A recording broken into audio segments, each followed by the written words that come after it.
اور خصوصاً اپنے زندگی کے وہ بنیادی پہلو جس کی وجہ سے عذاب الہی آتا ہے،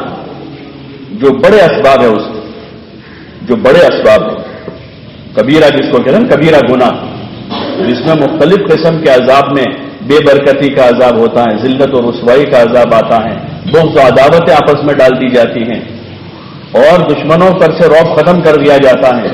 اس قسم کے جو چیزیں ہیں اس میں کبائر ہیں، شرک ہے سب سے بڑی چیز، اللہ کے ساتھ شریک کرنا، اللہ کے غیر کی پرستش کرنا، ایسے ہی اور جو کبیرہ بڑے گناہ ہیں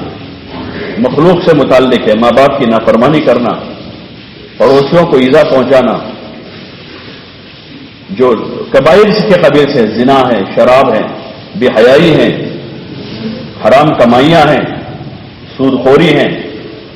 یہ اس کے اسباب ہیں کہ ان چیزوں کی وجہ سے ذلت ماری جاتی ہے۔ یہ وہ چیزیں ہیں، اس سے توبہ کی جائے، یہ اس کا حل ہے کہ توبہ کی جائے۔ اور توبہ استغفار کی تسبیح پھرانے کا نام توبہ نہیں ہے، خالی وہ توبہ کا کلمہ ہے، وہ توبہ کا کلمہ ہے۔ جیسے نکاح کا کلمہ آدمی پڑھتا ہے، میں نے قبول کیا، تو نکاح کا کلمہ پڑھا اس نے، اب اس کے بعد زندگی بھر سارے امور نبھانا، وہ اصل دولہا ہے کہ یہاں تو قبول کر کے چلا گیا، کسی اور بستی میں جا کے بس گیا، جس کو قبول کیا وہ یہاں ہے، وہ وہاں ہے۔ تو ایسے خالی استغفار کی تسبیح نہیں ہے، بلکہ اپنے ان گناہوں پر، ان گناہوں کو سوچ کر کے میری معاشرت میں، میری معیشت میں، میرے معاملات میں کہاں کمی ہے، آدمی نظر کرے۔ جیسے جسم کے پیر میں درد ہے تو اس کا علاج کرواتا ہے کہ بھائی پورا جسم تو ٹھیک ہے، خالی گھٹنا برابر نہیں، تو اس کا علاج کرتا ہے۔ آپریشن کی ضرورت ہے تو آپریشن کرواتا ہے۔ سارا جسم ٹھیک ہے، پیٹ میں تکلیف ہے تو پیٹ کا علاج کرتا ہے۔ ایسے آدمی اپنی زندگی پر نظر کرے، اپنے عقائد پر، اپنی عبادتوں پر، اپنے معاملات پر، اپنی معاشرت پر، اپنی معیشت پر، اپنی روزی روٹی کے جو اسباب ہیں، جہاں سے روزی آ رہی ہے اور جو روزی آئی ہے اس کے جانے کے جو دروازے ہیں اس پر نظر کریں کہ کہاں سے آ رہا ہے، کہاں جا رہا ہے، اور اس میں اگر آنے میں کمی ہے تو اس کو دور کریں، جانے میں کمی ہے تو اس کو دور کریں کہ حلال جگہ سے آ رہا ہے لیکن حرام راستوں پر جا رہا ہے، یا حرام سے آ رہا ہے حرام جا رہا ہے۔ تو دونوں طرف آدمی نظر کر کے توبہ کریں، اور توبہ کا معنی یہ ہے کہ ان چیزوں کو آدمی چھوڑیں،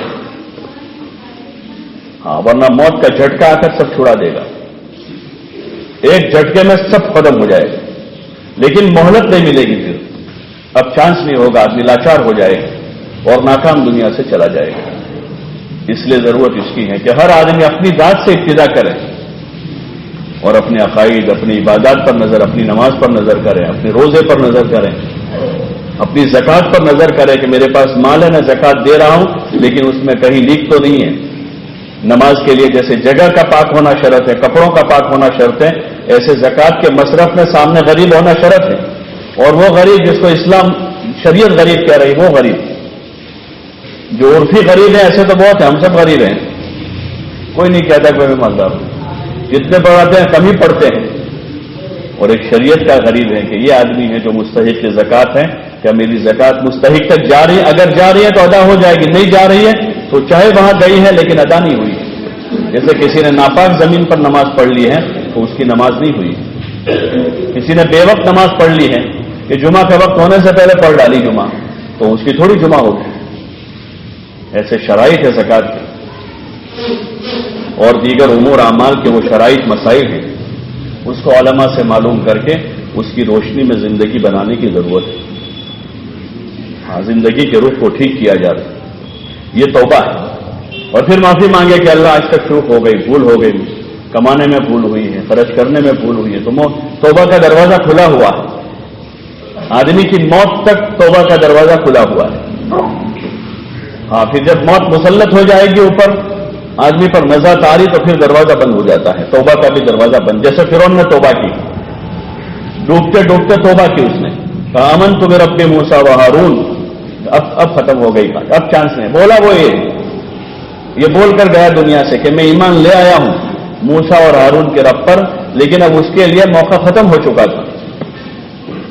اب چانس اس کا پورا ہو گیا تھا۔ تو ایسے موت سے پہلے پہلے چانس ہے.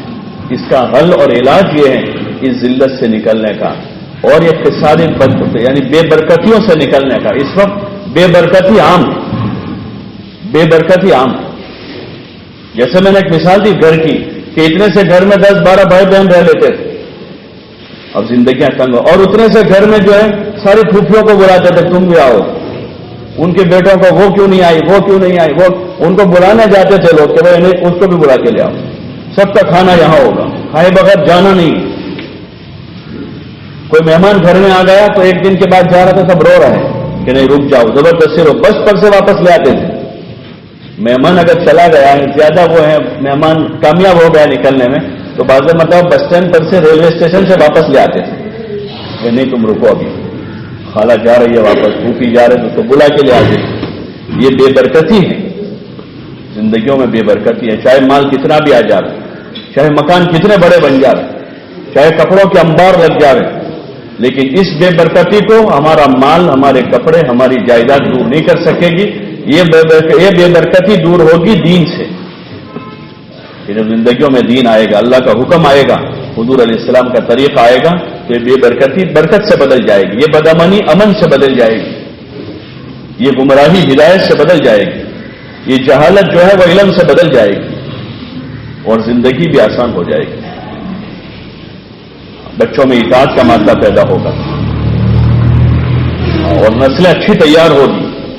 ان کی صلاحیتیں ٹھکانے لگے گی. ورنہ یہی دھن چڑھی رہے گی، بس پیسہ کمانا ہے، کسی طرح پیسہ کمانا ہے، خرچ کرنا ہے، کمانا ہے، خرچ کرنا ہے. یہ کوئی عقل مندی نہیں ہے، یہ عقل مندی نہیں. آدمی اپنی زندگی کا نظام بناوے، جو زندگی انبیاء علیہ السلام نے سمجھائی سکھائی ہے اور خصوصاً امام الانبیاء والمرسلین حضرت محمد رسول اللہ صلی اللہ علیہ وسلم نے سکھائی ہے. اس زندگی میں سب سے پہلے اپنے اللہ کے ساتھ کا رابطہ ہے کہ آدمی اللہ کے ساتھ کا رابطہ ٹھیک کریں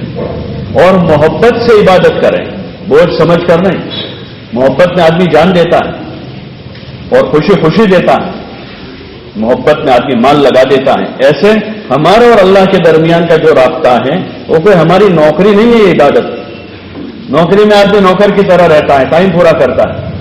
اور جہاں چانس مل جائے خبر کرنے کا کر ڈالتا ہے کہ سیٹھ صاحب نہیں دیکھ رہے ہیں. ہمارا اور اللہ کے ساتھ کا معاملہ جو ہے وہ محبت کے ساتھ، کہ اس کے گھر میں ہم عظمت کے ساتھ آئے، محبت سے آئے کہ ہمارا رب بلا رہا ہے جو بڑا مہربان ہے، اس کی مہربانیوں سے ہم دنیا میں آئے ہیں، اس کی مہربانیوں سے جی رہے ہیں، اسی کی مہربانیوں سے ہم کھا رہے ہیں. وہ رب ہمیں بلا رہا ہے تو خوشی خوشی ہم اس کے گھر میں آئیں گے. وہ رب ہم سے زکوٰۃ کا مطالبہ کر رہا ہے تو خوشی خوشی مال دیں گے.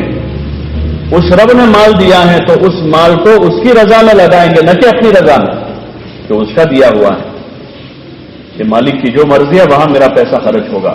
اور جہاں اس کی مرضی نہیں ہے وہاں 1 روپیہ بھی نہیں جائے گا. زندگی کی صلاحیتیں، توانائیاں وہاں لگائیں گے جہاں رب کی مرضی ہے اور اس کی مرضی نہیں ہے تو وہاں ہمارا نہیں لگ سکتا.